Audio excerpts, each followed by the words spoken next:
Con los años aprendimos a decir muchas cosas que no, también, ¿no?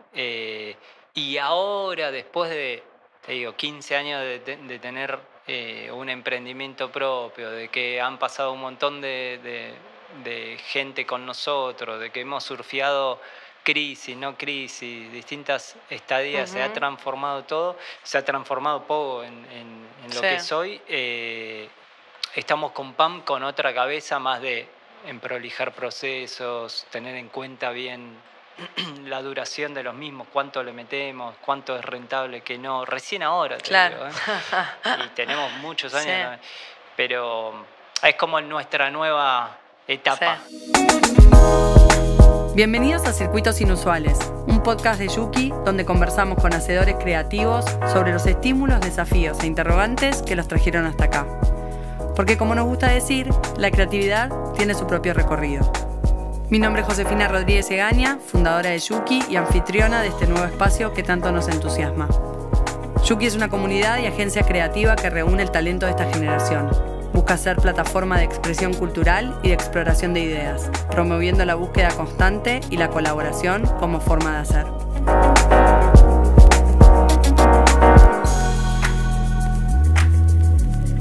En este episodio escuchamos la historia de Ardi, diseñador gráfico de profesión, devenido y cultivado como director creativo, cofundador de Pogo junto a Pampa García Pena. Pogo es un estudio multidisciplinario que ha desarrollado los universos visuales y campañas de marcas y proyectos como Jazmín Chevar, Adidas, Lollapalooza, BAF y ha trabajado con artistas como Ilia Kuriaki, Catriel y Paco, Soda Stereo, Bad Bunny y Tini.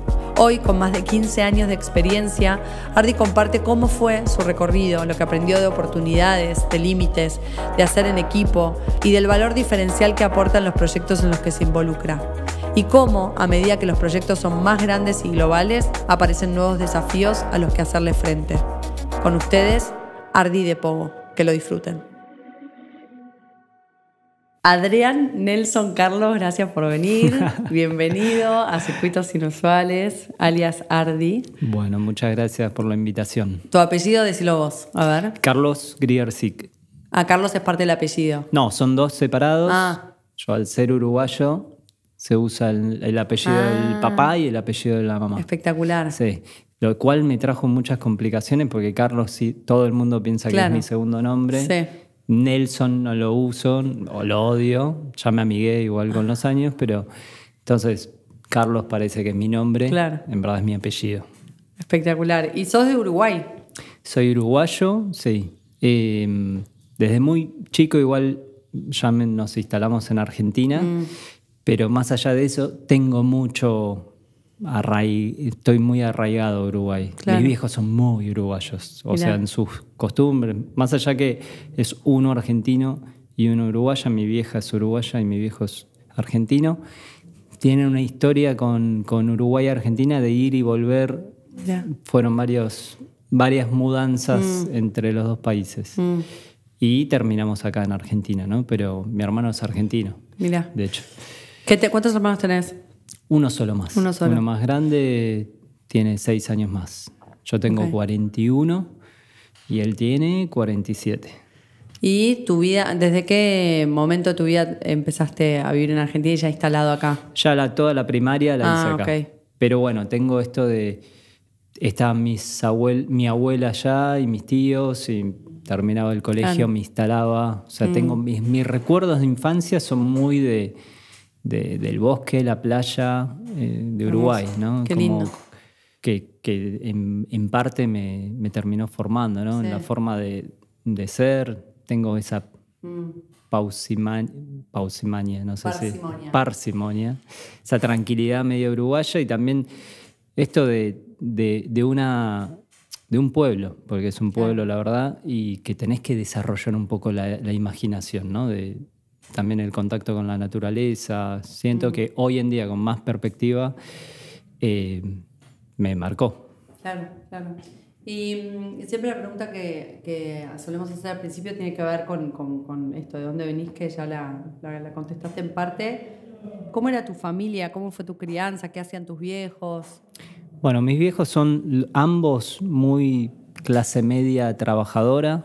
Mi vieja tiene como un perfil más más de artista, pero más de artesanal. Sigue haciendo eso, siempre fue como hobby trabajar artesanías, pinturas, o sea, tenía ese contacto.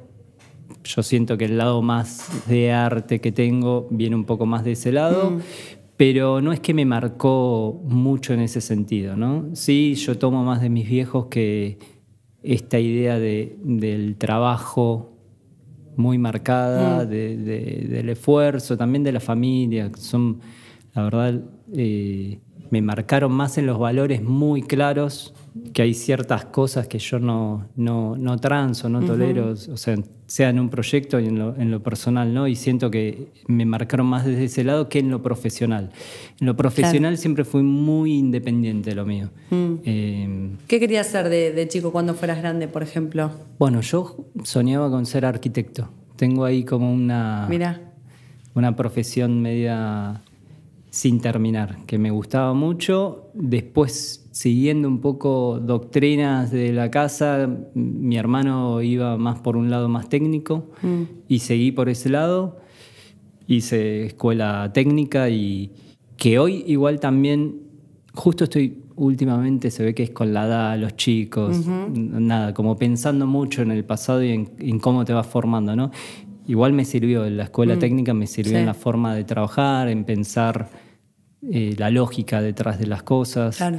Yo era un chico que agarraba, le regalabas algo y la desarmaba. Claro. Me interesaba mucho entender cómo funcionaban las cosas. Tremendo. Pero bueno, después me di cuenta que no era lo que quería. Y bueno, ahí migré en la facultad más para diseño gráfico, ¿no? Que es la profesión que tengo. Ok, o sea, estudiaste diseño gráfico. Sí, ¿Y te dio laburos? O sea, ¿cómo fueron tus primeros pasos? Mira, fueron bastante rápidos los pasos. La verdad que en la facultad varios de los profesores que tenía como que ya me empezaron a meter en laburos. De hecho, hay uno de los profesores que me llevó a una agencia, que era una de las agencias más grandes de diseño acá, y ya tenía, no sé, 18, 19 años y ya estaba laburando en agencia. ¿Qué agencia se puede decir? Bridger Conway. Sí, en ese momento entiendo que sigue vigente o cambiaron de socios, pero era como el referente en volumen, sobre todo. Después pasé por distintas agencias un poco más boutique, más parecido a lo que hoy en día es Pogo o lo que fue al principio Pogo. Después fue mutando, la verdad, que nuestro proyecto, ¿no? Ahora vamos a hablar un poquito de eso. Pero entonces los primeros pasos decís como que ya en la facu algunos profesores ya te fichaban y te iban abriendo como puentes a lo laboral o lo profesional, que muchas veces llega mucho más tarde para algunos, ¿no? Sí, la verdad que eso fue una ayuda, la verdad, porque a los primeros pasos ya estaba trabajando, pude hacer las dos cosas en paralelo, trabajar de lo que ya veía que me gustaba y estar estudiando, bueno, con lo que conlleva, ¿no? Capaz de hacer trabajos prácticos de noche, los fines de semana, cosa que después me marcó también en los primeros días, en los primeros pasos de Pogo, que fue una moneda medio corriente trabajar fuerte, ¿no? De noche, fin de semana, metiéndole bastante. Claro. ¿Cuándo a lo largo de esas agencias que pasaste antes de animarse a crear Pogo, recordás algún momento que dijeras, yo no soy estrictamente un diseñador gráfico, sino que me desenvuelvo muy bien en un rol más amplio y empezaste a sumar otras capas, otros layers a lo estrictamente gráfico, ¿no? ¿Cómo fue ese proceso? No fue tan consciente, pero yo sentía que había como algo que no me cerraba en los trabajos. Yo sentarme en la computadora de 10 a 6 y estar enfrente de los proyectos de Illustrator o Photoshop, sentía que había algo que no estaba bien. Pero también eran otras épocas, no estaba tan... Hoy es moneda muy corriente decir lo interdisciplinario, la dirección creativa, que Después, si querés, ampliamos en esa palabra que me hace un poquito mal hoy en día. Pero en esa época no, eras diseñador. Sí, más segmentado todo. Habían estudios gráficos, se imprimía. Nosotros llegamos a imprimir un montón, pero no fue tan consciente.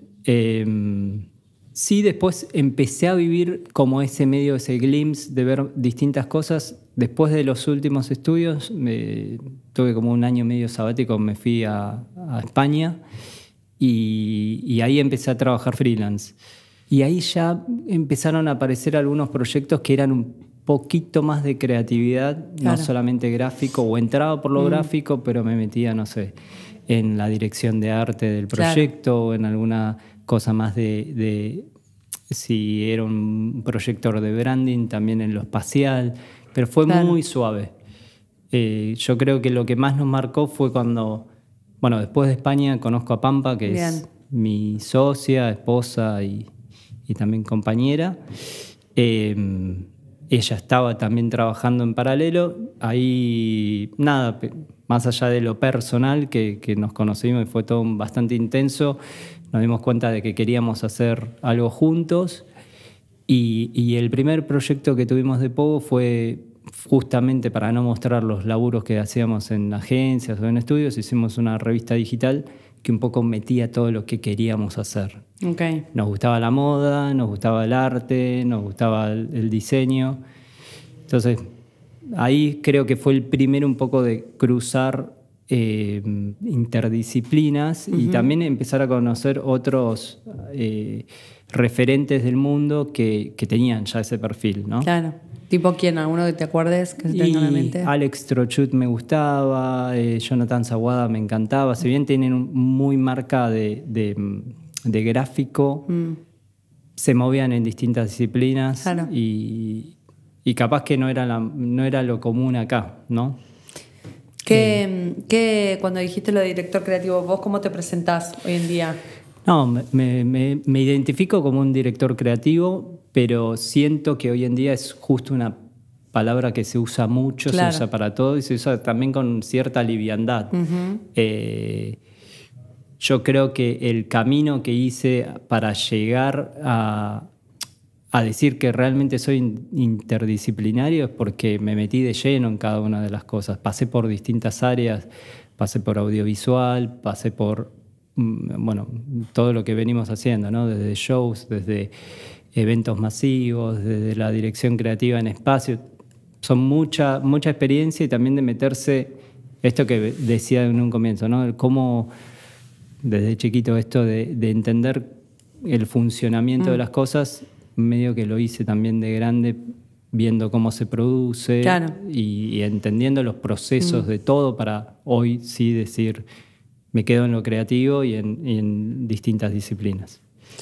¿Qué era Pogo cuando arrancó? Claro. ¿Y qué es hoy? Bueno, cuando arrancó siempre supimos que queríamos un lugar boutique. Eso lo tuvimos siempre claro con Pam. Al comienzo fue muy como nosotros le decíamos, como un atelier más de arte, muy enfocado en lo gráfico. Imprimíamos mucho, había mucho print todavía, entonces había algo medio del material que después con la era digital se fue diluyendo eso. Y después fue todo muy natural, los proyectos fueron los que nos marcaron en la forma de pensar o en la forma de actuar ante cada uno de esos proyectos, ¿no? O sea, me acuerdo, más allá de Soco, que fue la revista esta digital, que fue siempre en paralelo, tuvimos la suerte de poder tocar ciertos clientes que fueron muy rápidos los que nos abrieron esta puerta. Por ejemplo, MTV fue uno de los primeros clientes grandes que el trabajo había arrancado por una identidad, pero terminamos haciendo la campaña de un programa, lo audiovisual de un programa y nunca habíamos tocado una cámara. Lo único que sabíamos es que queríamos hacer una pieza audiovisual que se filmaba en cámara lenta, entonces averiguamos que había que filmar con cámaras de cine, una Alexa, con muchos cuadros y nos mandamos a la pileta. esa naturaleza medio de mandarse es la que nos fue abriendo. Y ahí, porque uno puede ser de mandarse, pienso, que habla también de cosas muy lindas, como puede ser la ambición, el hambre, también una confianza en la idea propia, ¿no? En lo que uno está viendo. Pero del otro lado hay un cliente que vino pidiéndote un branding y de repente te abre más espacio. Sí. ¿Crees que eso es un rasgo de ustedes que después se volvió como medio marca registrada de su forma de hacer? ¿Viste? Como que crean vínculos con clientes que después como empiezan a hacer cada vez más, a ocupar más territorio, ¿no? Sí, se dio, no sé bien por qué, ¿no? Pero se dio en distintos clientes esto que generamos mucho vínculo también con el que tenemos adelante. Y también me mareé que te quería... Bueno, no importa. Después te amplío. Contame todo. No, que tiene que ver un poco... nuestra forma de laburar siempre es como muy 50-50. Como que vemos la persona que tenemos adelante, sea un proyecto, un artista o una corporación. Y ahora amplío un poco con lo corporativo. Hacemos como un 50-50, lo vemos como partner, no es que venimos nosotros con una idea y te la imponemos. Está buenísimo eso. Entonces ahí es donde se empieza a construir distintos vínculos y también a poder meterte en distintas áreas, porque se termina siendo como una relación medio...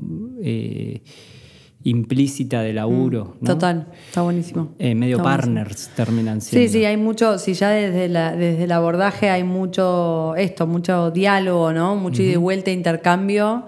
Tiene sentido que y no esta cuestión más unidireccional de yo te vengo a dar la solución en cajita y ya está. Es esto que nada, puede ser súper disruptivo y todo, pero siento que es como medio cortoplacista. Claro, sí. O son formas de trabajar. Sí, re. La nuestra pero sin dudas esto que ustedes laburen más en vínculo, el proceso creativo también hace que del otro lado tiene sentido que del otro lado abran un poco más, porque también es una forma de laburar con ustedes. O sea, es como el cliente, que es el que tiene las necesidades, entiende que está laburando en compañía con otro, entonces es como más que no se sabe cuándo empieza y cuándo termina. Se hace algo más fluido, ¿no? Sí, con lo bueno y lo malo que tiene eso, ¿no? Pero volviendo un poco a la pregunta, siento que, bueno, lo de la revista también nos marcó mucho, sobre todo en esto de la dirección de arte o creativa en moda, por ejemplo, que en esa época, 2008, 2009, había un montón de marcas de indumentaria en Argentina que no estaba desarrollado una dirección creativa. Claro. Y la empezamos a explorar también con estas editoriales. Los fotógrafos se coparon, empezamos a trabajar en conjunto ideas para esas editoriales, y tanto desde el arte como de la idea o como de la postproducción, y nos dimos cuenta, está bueno el conjunto fotógrafo nosotros, y fueron los fotógrafos que nos llevaron a las marcas de indumentaria. Que ese fue uno de la primer parte de Pogo, más allá de esto de MTV o este tipo de marcas, que eran comerciales o corporativas, pero un poco más cancheras. Apareció como esta industria de la moda que nos metimos bastante de lleno.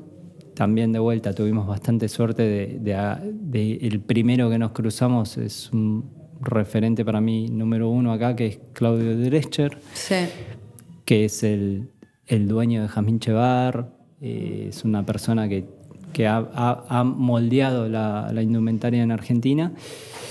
Y bueno, con él fue uno de los primeros que nos hizo cambiar un poco el paradigma. Nos contrató y nos dijo, no quiero que diseñen, quiero que se sienten en la mesa a pensar, a ver estrategia.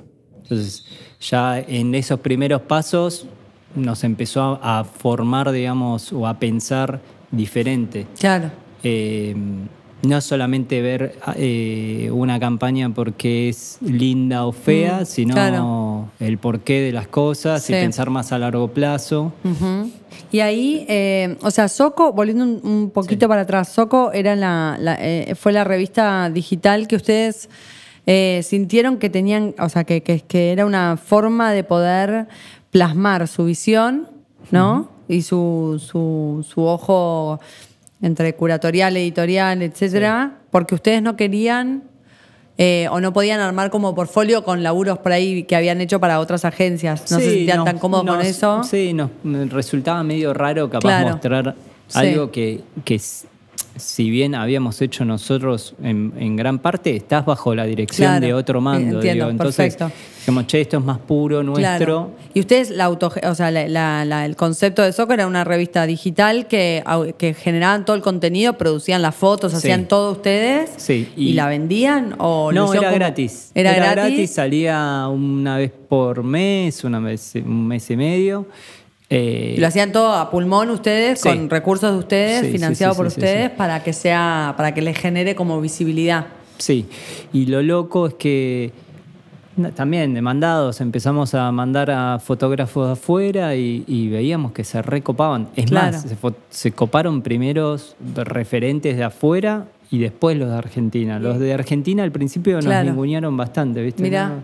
¿Y cuál era la invitación que le hacían a un referente de afuera? Ponerle? Sea un estilista o un fotógrafo, che, vamos a hacer una editorial para acá. Tenía un cierto perfil medio de libertad la revista. Habían varios desnudos, como que no era tampoco tan común capaz en una editorial. Y buscábamos fotógrafos que tengan como ese perfil. Y se copaban. Claro, o sea, y por ejemplo, los costos eran muy bajos. Ah, mirá, ustedes la fondeaban todo de ustedes, o sea, tenían de vuelta, era costos bajos realmente, como de todos lo hacían ad honorem. A lo sumo era alguna movilidad, las marcas que publicitábamos, digamos, era muy orgánico y las marcas se copaban. Claro. Creo que era otro momento. Habían pocas revistas digitales y nos hablábamos un poco con todas. Después hubo un boom digital muy grande que cambió absolutamente el paradigma de todo el laburo. Sin ir más lejos, digo, también en indumentaria pensá que nosotros hacíamos una campaña que duraba 6 meses, con un lookbook, con una vidriera y después Instagram, TikTok nos cambió un poco todo a hacer mucho más contenido, ¿no?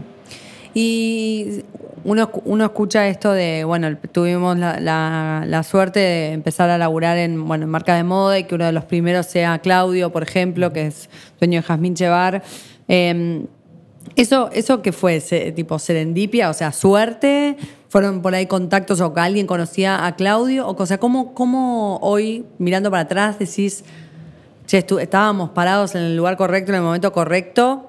O de repente, que también puede pasar, al tío de un amigo ¿viste? Y nos encontramos con esa gran oportunidad.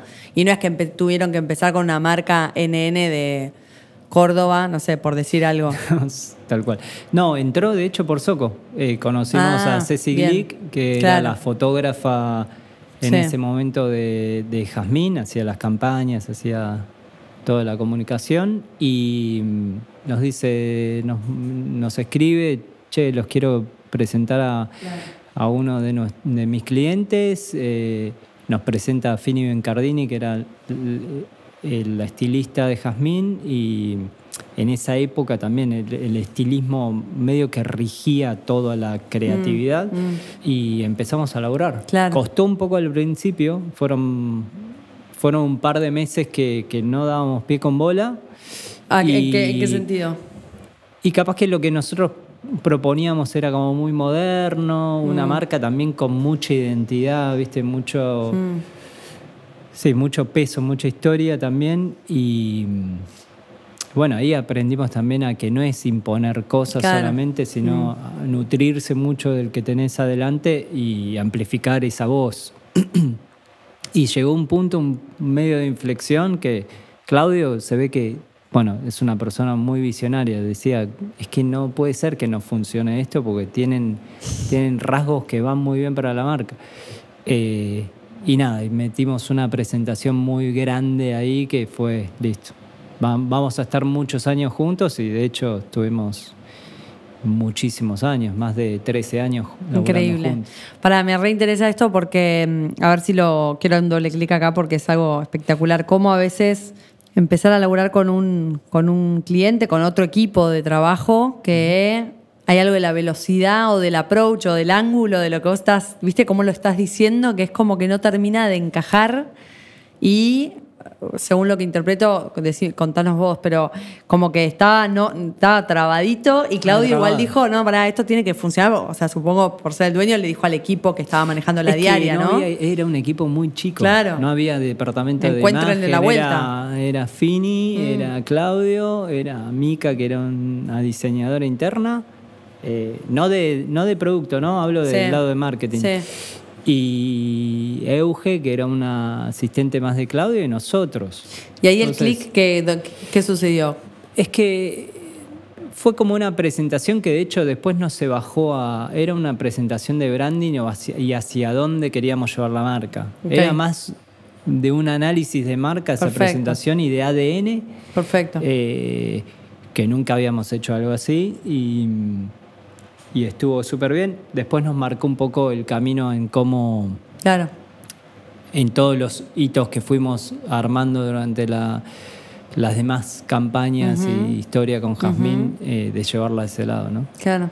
Y cuando mencionaste las corporaciones, como había sido como MTV, dijiste, bueno, después voy a decir algo de eso. ¿No? Sí, que hoy en día nos damos cuenta que no es que nos cuesta lo corporativo.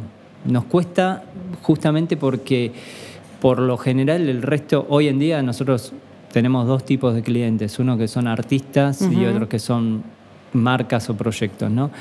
Y siempre tenemos contacto con los dueños, con el dueño de ese proyecto. Con las corporaciones nos pasa algo que haya una cosa muy impersonal. Con Pam siempre jodemos un poco con que llega un punto en lo corporativo que agarra el miedo corporativo. Sentimos que es todos estos puestos de marketing y de el jefe del jefe del jefe, llega una idea hasta ahí y hay un miedo que se traba en hacer algo disruptivo. A nosotros nos cuesta. Total. Pero bueno, depende un poco, somos muy apasionados por el laburo y le ponemos mucho. La verdad que lo corporativo tiene otros presupuestos. Estamos hablando más de publicidad, de cosas más masivas que bueno, tenés otros beneficios. Sí, también, más ¿no? vale. Pero reentiendo lo que decís y me parece que es como un insight muy, muy, muy piola de cómo en lo corporativo cuesta mucho que las personas tomen como agencia y de poder de decisión de jugársela por algo. Como que todos en el fondo quieren defender en tanto en cuanto haya un status quo que acompaña y justamente muchas veces para que una idea pregne y tenga fuerza y rompa algún molde, no tiene que ser como estándar, digamos. Tal cual. Como que hay pocas personas, hay excepciones, obvio, pero hay pocas personas que dentro del ámbito corporativo se bancan llamar la atención e ir en contra de las aprobaciones como más fáciles, ¿no?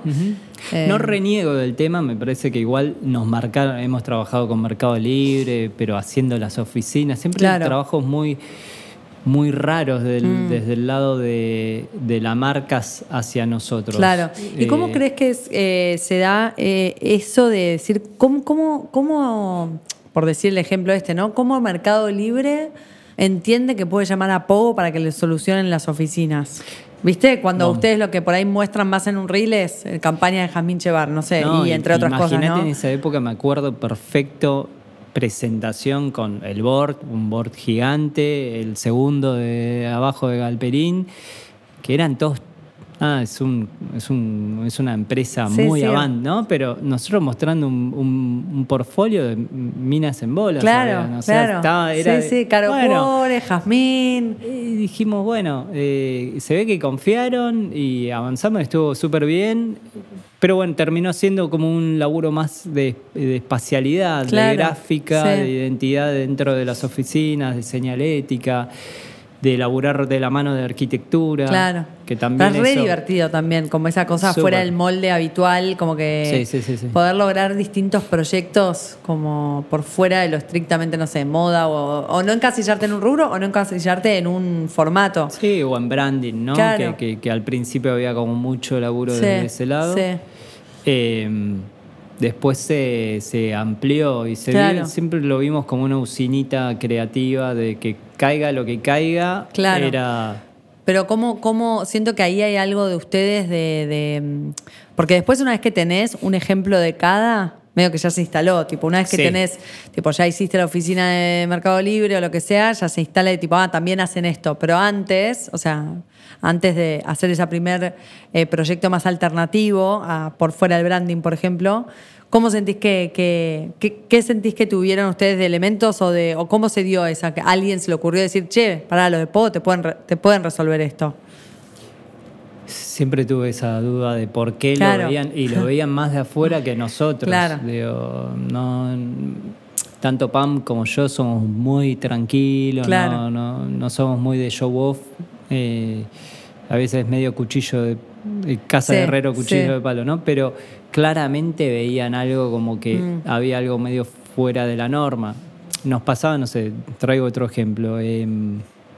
Lacoste nos llama un momento para lanzar una serie de zapatillas.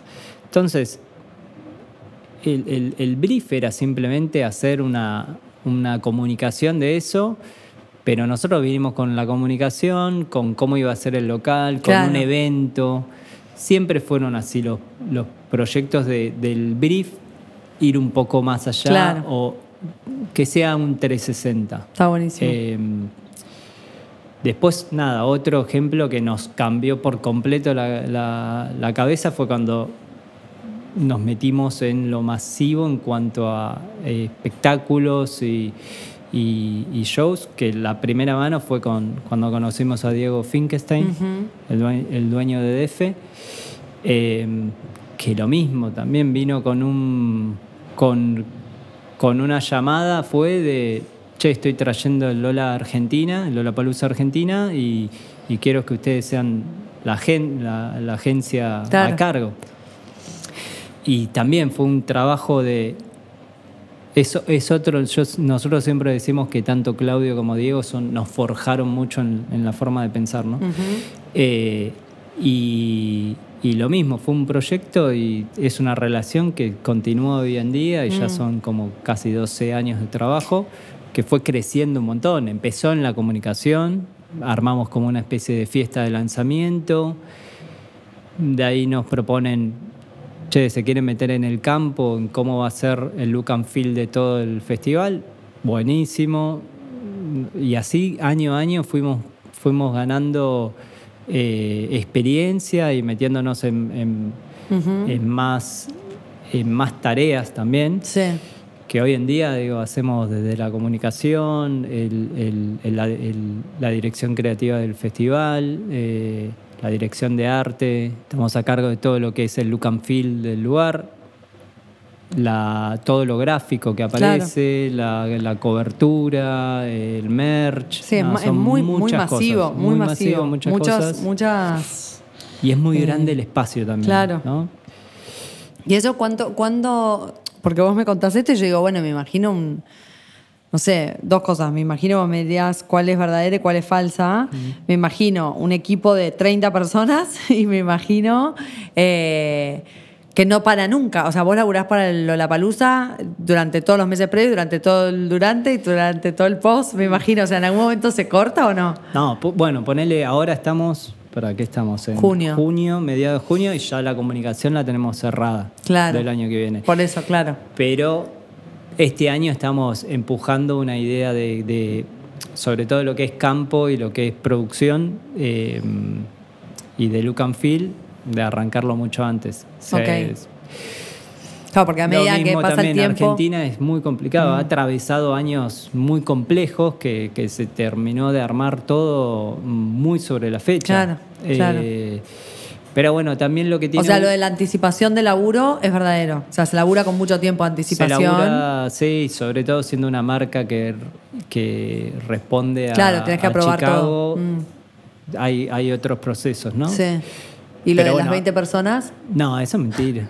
No, seguimos siendo muy pocos. Claro. Nosotros estables somos 6. Mirá.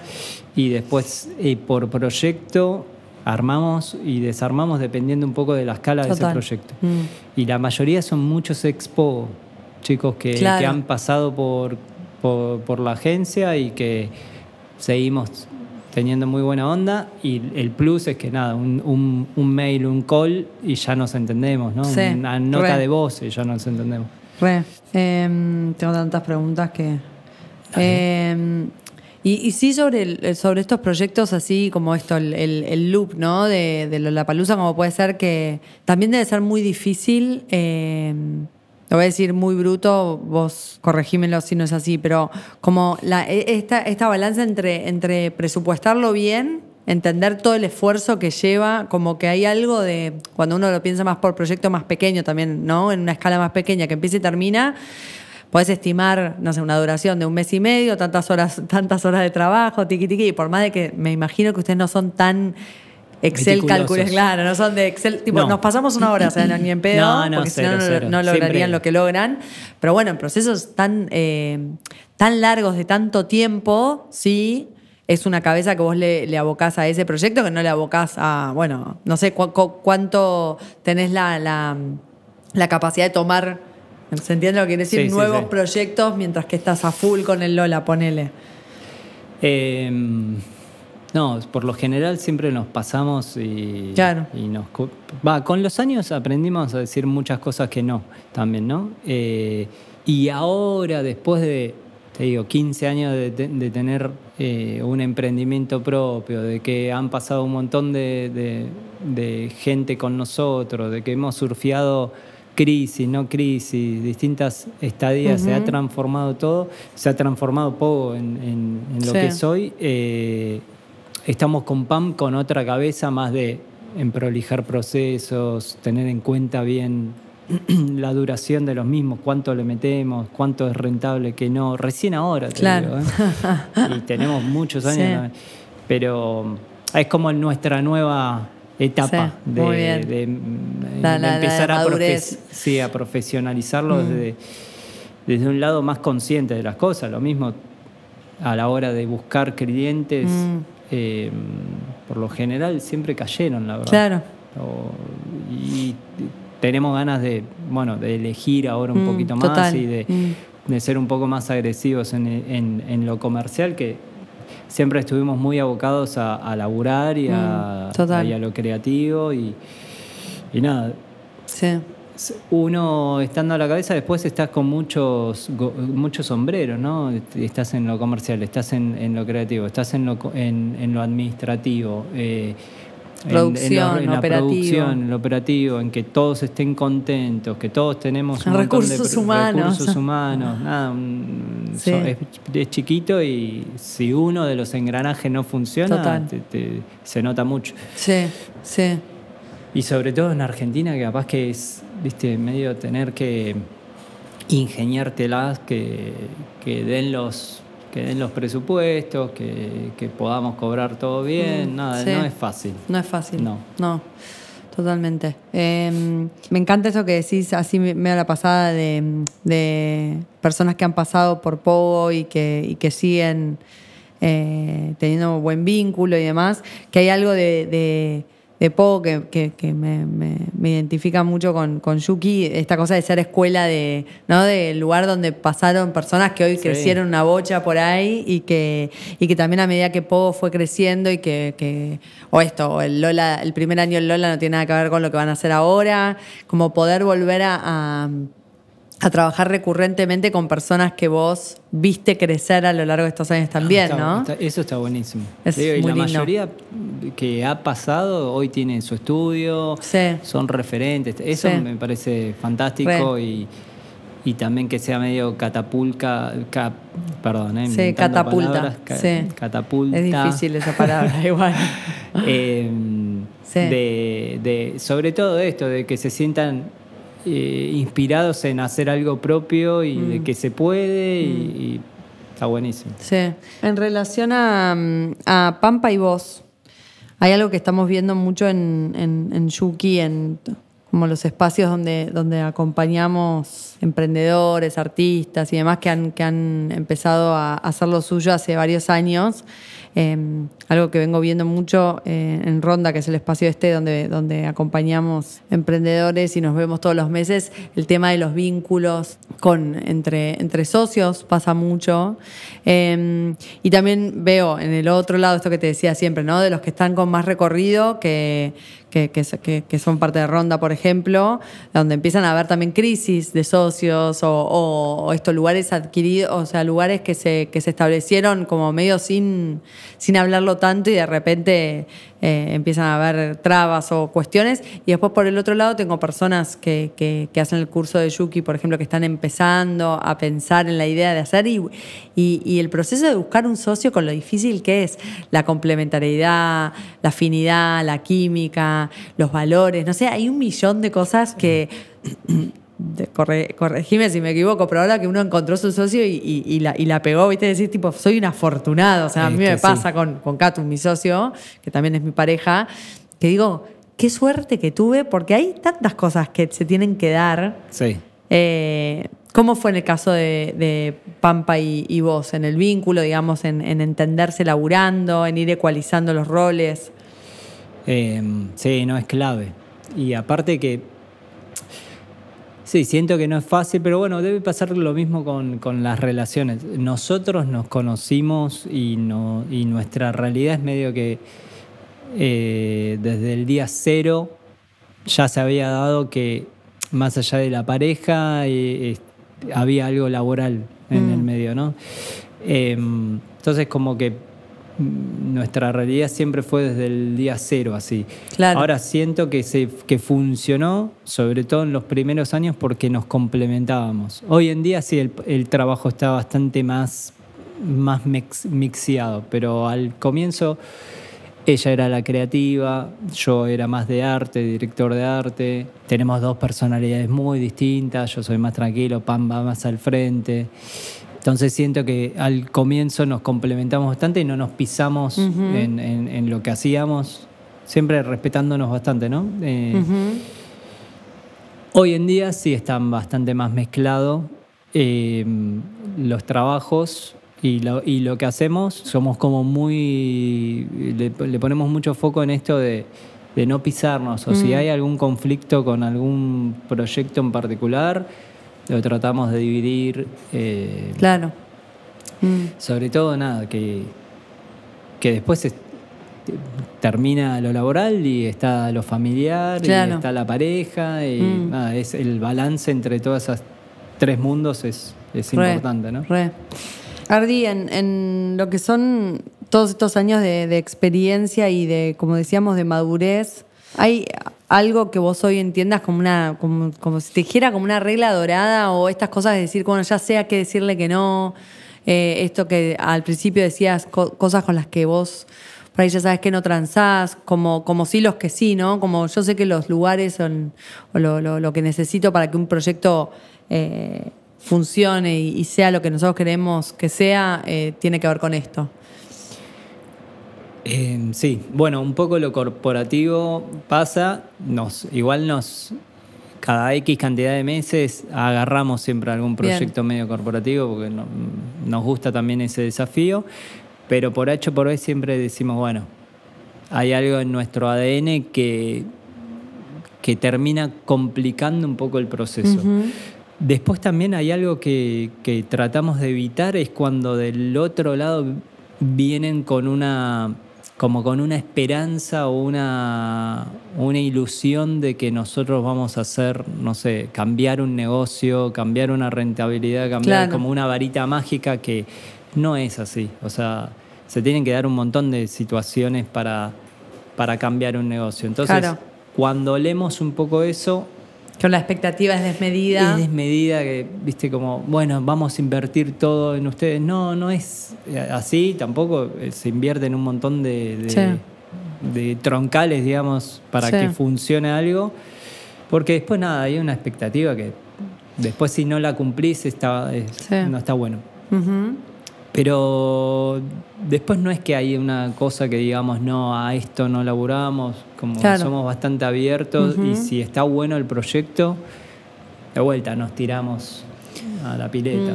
Y tomando esto que también me parece que tiene un desafío por el otro lado, el hecho de laburar durante tantos años con los mismos clientes, también ¿cómo fue la experiencia de tener que de repente frenar la pelota y decir como barajar y dar de nuevo, o decir como, che, esto que venía funcionando hasta ahora ya no funciona, tendríamos que cambiarlo para que nos siga funcionando, ya sea a nivel presupuestos, equipo, ritmos, dinámicas, lo que sea, ¿no? Eso existió. Sí, se fue mutando y también fuimos mutando nosotros, sobre todo en la parte de producción, porque nos hemos metido a producir en todos los aspectos, o sea, desde fotos, desde videos, desde eventos, de producción gráfica, producción de esculturas. Y hoy en día eso lo tenemos claro que no lo hacemos. Ya no lo hacemos hace un par de años. Y ahí sí fue como acostumbrados capaz los clientes que les resolvíamos un llave en mano, de decir, che, mirá que para este proyecto tengo que sumar una productora, sea de audiovisual, o un equipo de producción de campo para Lola, y fue como un proceso que después terminó dando sus resultados. Sí, creo que hay algo ahí que como también me voy a flashero esto que voy a decir, pero lo pienso como hay un momento más de exploración también de ustedes y entender todo el alcance que tenían en este 360 y después darse cuenta que por ahí en esa cosa tan integral también te diluís y también hay algo que pasa, a ver si me seguís con esto, que cuando de repente puedes armar un equipo con otro que te complementa, también te estimulás grosso, te estimulás, te oxigenás, además de la cuestión productiva que por ahí descomprimís también y no te saturás vos, pero a nivel creativo también pasa algo espectacular. No, a mí me encanta la mesa de laburo y de sumar gente creativa o gente que aporta al proyecto y te lo lleva a otro lado. Sí. Pero eso sí tuvimos siempre como, mismo les trataba de transmitir esto a los pogos, digamos, de che, sí, no todo tiene que salir de nosotros, digo, si hay un chico que está haciendo un tipo de ilustración, un tipo de animación afuera que lo queremos sumar, sumémoslo. No nos trabemos en nuestras skills, digamos, en nuestras herramientas. Así que eso siempre estuvo. Hoy está re presente en la forma de laburar. Sobre todo también, capaz que cambió o lo pudimos materializar bastante, que una estructura más tradicional de agencia, que tenías, no sé, un cuentas, unos creativos senior, varios junior, y después para llegar al creativo tenías como toda una burocracia. Eso siempre lo tratamos de eliminar. Hoy en día todos son muy senior los que están laburando con nosotros y todos tenemos tareas desde como red de responsabilidad y otras mucho más operativas. Total. Sea cargar en Notion las tareas que tenemos o ciertas respuestas, o subir al Drive los entregables. Total. Digo, los hacemos todos. Un poco como que migró a eso, ¿no? De que sean todos más pares. Sí. Ardi, ¿cómo te cambió la vida y la forma de ver quizás el laburo, la forma de trabajar incluso, o lo que sea, la paternidad? Y te cambia un montón. A mí en lo particular me cambió la segunda vuelta. O sea, tengo un hijo de 10 años que prácticamente, digo, todo también el desarrollo de Pogo lo hicimos con él. Claro. Y tengo 2 hijos más, gemelos, de 4 años. Entonces nos tocó en 2 momentos muy distintos. Los 2 hechos se dieron en momentos que el flujo de laburo en Pogo, sea por una crisis. Con Vicente me acuerdo que estaba como medio parado el laburo y nos tuvimos que achicar. Nos achicamos, digo, casi a Pam conmigo y un asistente y nos volvimos a armar. Entonces se dio como medio natural eso en ese momento, de darle bastante tiempo a al más grande. Y después con los chicos lo mismo, fue post pandemia, entonces también estábamos como rearmando la nueva realidad. Y te cambian en el sentido de las prioridades, ¿no? Llega un punto que el laburo es laburo. A mí me cuesta un poco más. Pampa lo tiene como bastante más clara y aparte, al ser mujer, yo siento que pueden hacer más cosas, como tienen más habilidades para mí que el hombre en ese sentido. Te cambia la prioridad de decir, bueno, che, a las 6 de la tarde quiero estar con mis pibes, o a las 5 y no estar con el teléfono 24 horas o no estar desviviéndome, que yo suelo dejar mucho de mí en los proyectos, pero al final del día lo que más me prevalece es estar sano mentalmente y físicamente para mi familia. Claro. Entonces eso sí me ayudó a la fuerza a saber que laburo es laburo, más allá que justo tenemos la suerte de hacer cosas que nos gustan y nos apasionan. Total. Pero le damos mucho también tiempo al disfrute de la familia. Ardi, ¿cuándo sos tu mejor aliado y cuándo sos tu peor enemigo? Upa. Otra pregunta. ¿Cuándo soy mi mejor aliado? Bueno, empiezo por la del enemigo. El enemigo, y siento cuando no confío en mí, me agarran miedos sobre todo los proyectos que venimos agarrando últimamente. Son proyectos muy grandes, de mucho cruce de gente, de estar a cargo de muchos departamentos de gente que labura hace mucho tiempo. Entonces, nada, te ven un pibe más joven y es difícil a veces que estén todos enrolados, digamos, para tu visión. Esos momentos siempre me agarra como miedo o esto de no vas a poder. Entonces es luchar un poco con eso interno. Y después aliado es que también le pongo mucho y saco adelante esas cosas.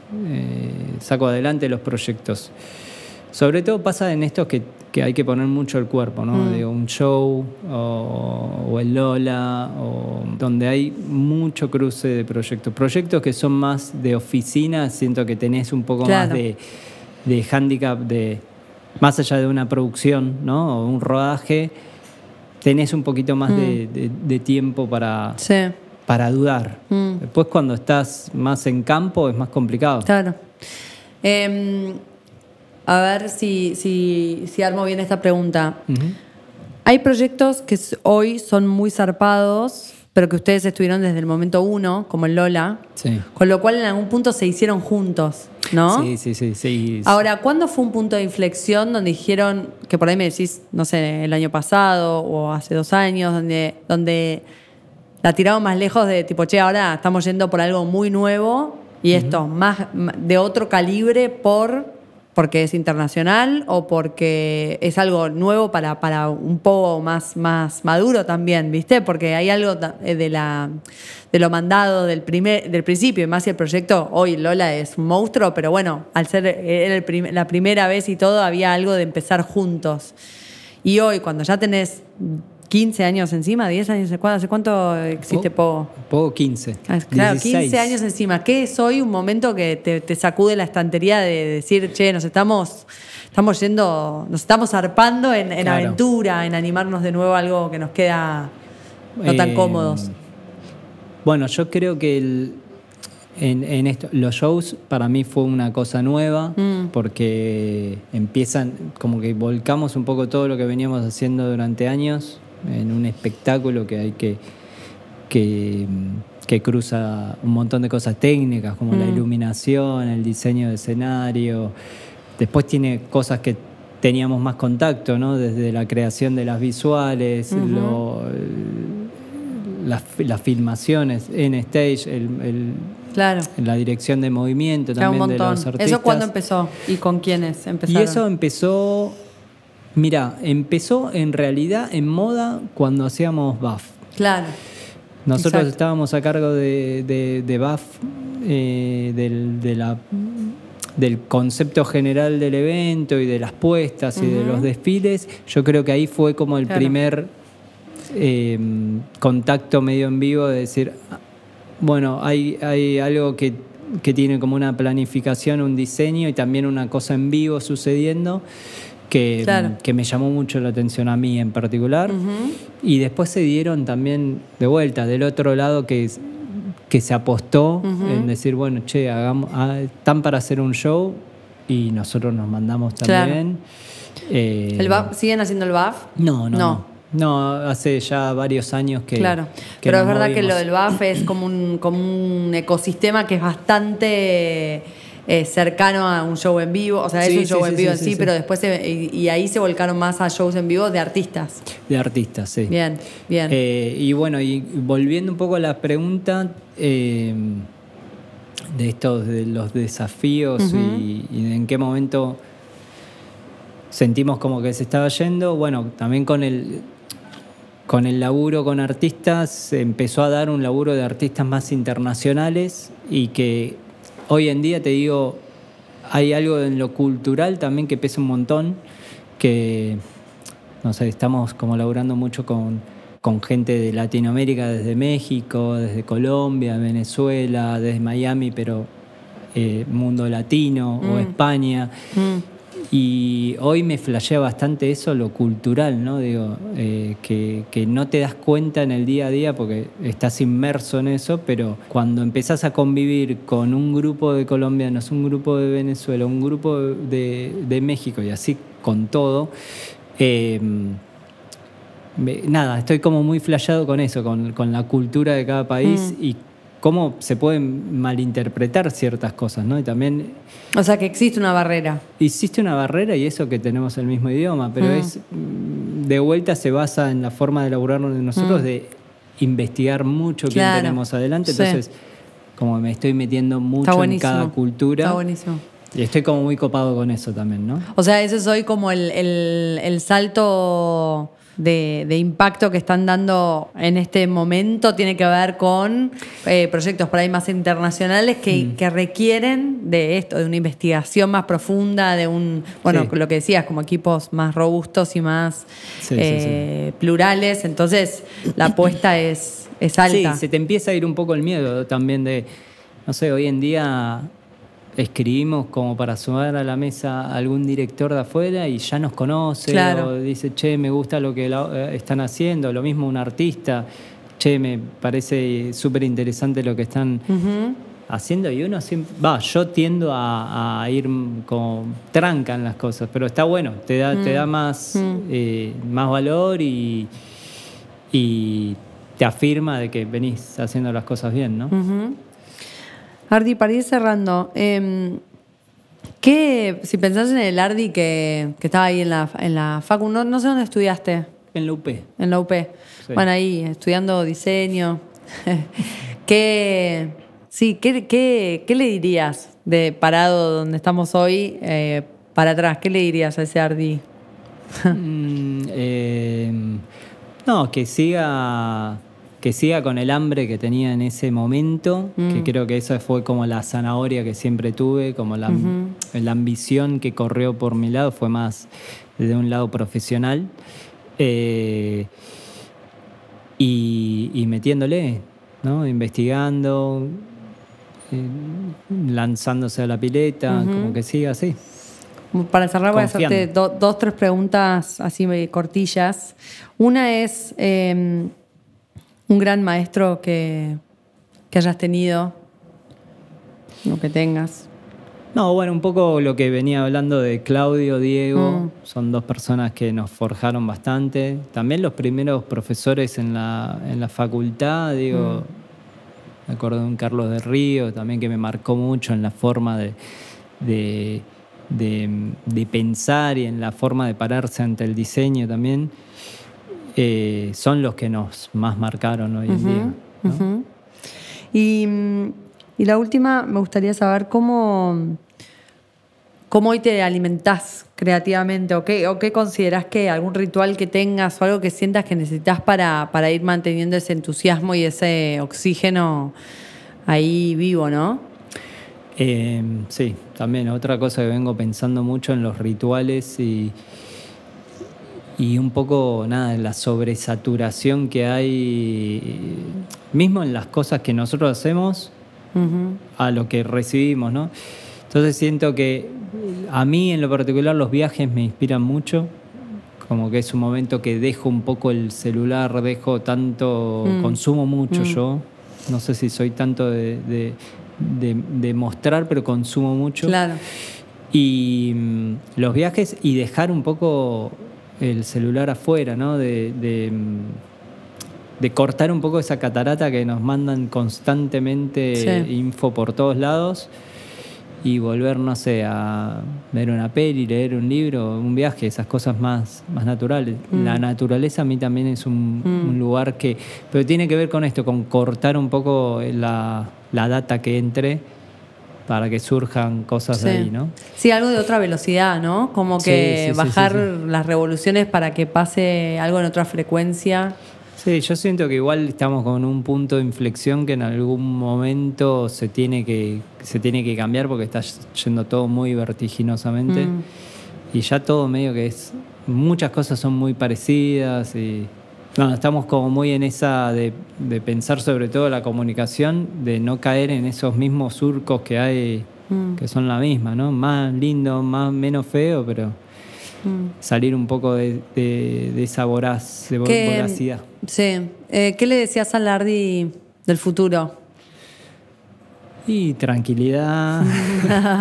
No, poder disfrutar un poco más de la familia, de los viajes, no tener esa presión, capaz de como más tranquilidad en cuanto al equipo, que creo que estamos yendo hacia eso, ¿no? De prolijar lo comercial, de poder tener un poco más de recursos también, de no tener que estar en todo tanto.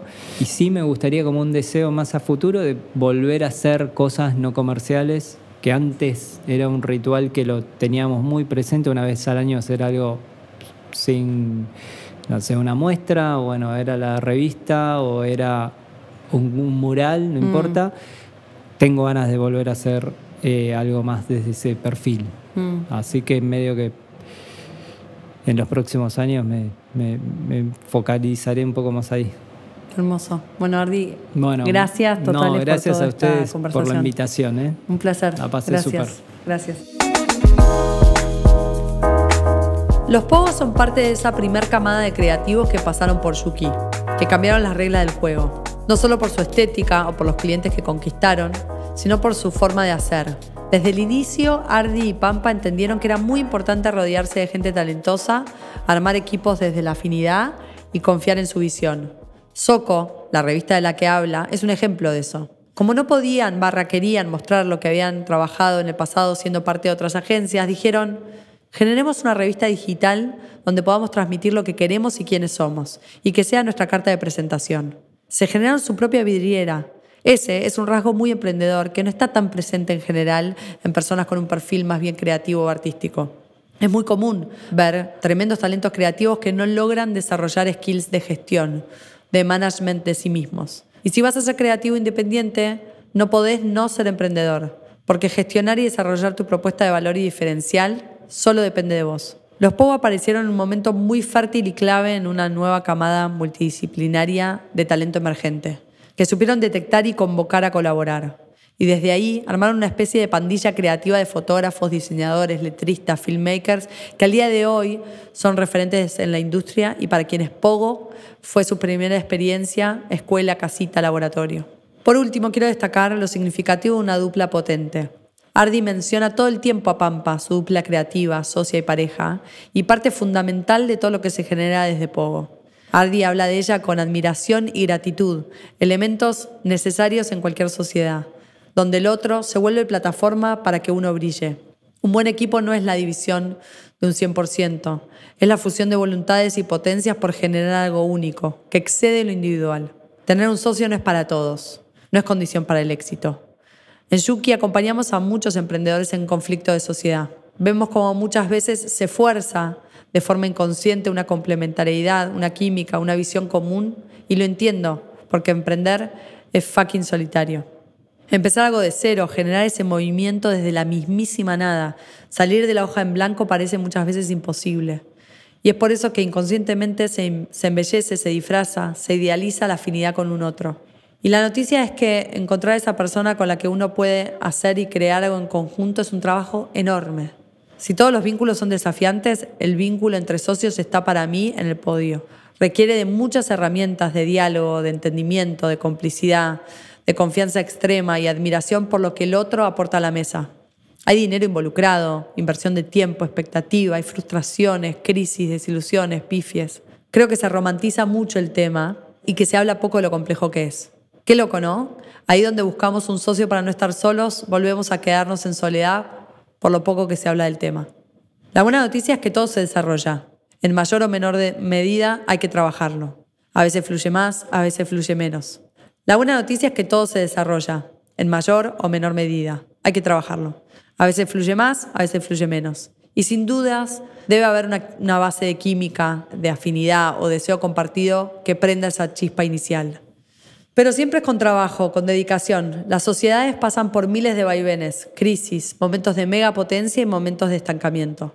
No hay recetas ni fórmulas infalibles. No hay dos casos iguales, pero probado está que, como cualquier vínculo, a las sociedades hay que dedicarles muchísimo espacio y tiempo. Darle prioridad, porque va a ser tan fuerte y potente como su propia capacidad de adaptarse, transformarse y evolucionar en el tiempo. Gracias por escuchar. Nos vemos la próxima. Si te gustó este episodio, seguinos y activa la campanita, así estás al tanto de los próximos.